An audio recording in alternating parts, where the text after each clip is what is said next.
and I am not going to tell a Macon story. Because I tell a lot of Macon stories, and I'm not going to tell the famous flying baby story because it's not about urban life. As a man of my stature and upbringing in very rural Georgia, everyone knows that my favorite sport before pickleball was tennis. Right? Tennis. I was a lifelong tennis fan. I hated Pete Sampras. I hated Roger Federer. If you were a winner, I did not like you. But the one thing I always remember growing up, every summer I would wake up early or actually wake up late and watch Wimbledon. And I'm not a science fiction homage. I do not need to win Wimbledon. I simply wanted to go to Wimbledon. And I found myself in London in May of 2006. And I was going to go to Wimbledon. The tournament is much later. It's in late June. The tournament was not in, but I was going to go. And I was in Europe with 3 of my college friends, all 3 of whom happened to be girls. And when I said, I want to go to Wimbledon, they were all like, no. So I went to Wimbledon by myself. It was raining in London. Who would have thought? Raining in London. And so we go our separate ways. This is 2006. So while each of us did have a cell phone, none of them worked in Europe. We did not have any contact with each other beyond this, but we knew that we had to get a flight, or we had to get a bus back to Oxford later that evening. And so I set about my way. I'm hell-bent on going to Wimbledon. And so I get on the tube. I go about 10 stops out towards Wimbledon. Wimbledon's like way out of town, SW19. It's like way out of London. And found out that the tube had stopped, like 3 stops out of town. So you had to catch a coach to get to the next stop. So we go to I was like, okay, this is just a minor setback. I'm only gonna miss like 30 minutes of Wimbledon. It's gonna be fine. Get on the coach. It's raining in London. So we are delayed. We're very much delayed.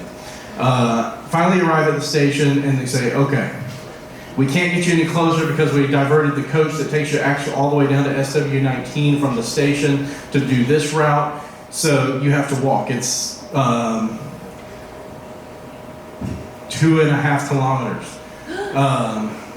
So, that's more time, right?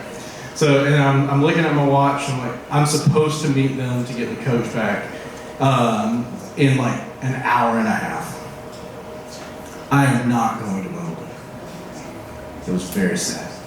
I was not going to see the All England Lawn Tennis and Cricket Club in the rain.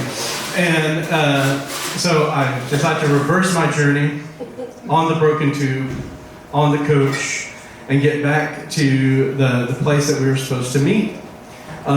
We were really intelligent 21-year-olds because what we said we were going to rendezvous at a certain point in time at the Nelson Obelisk in Trafalgar Square. I was smart in the rain. And so I go to Trafalgar Square, find the tube stop, go out, and even in the rain in London, you know how many people were in Trafalgar Square? What were we thinking? It's only the most popular public space in London. And to top it all off, the Nelson Obelisk was being refurbished, so it was completely covered up by scaffolding. So they were at a different obelisk than what I was at.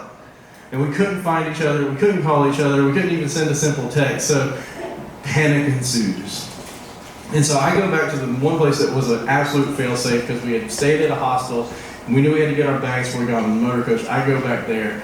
I try to find a payphone because one of us had an emergency number to contact. I find the payphone, I call an emergency number, I leave a voicemail saying, I am at the hostel. And then I wait for about an hour. And I'm like, okay, surely they know they have to come back here to get their bags, right? Surely they do. And so I'm waiting, panicked, no way to contact anybody. I didn't even have the bus ticket because another person in the group had bought the bus tickets.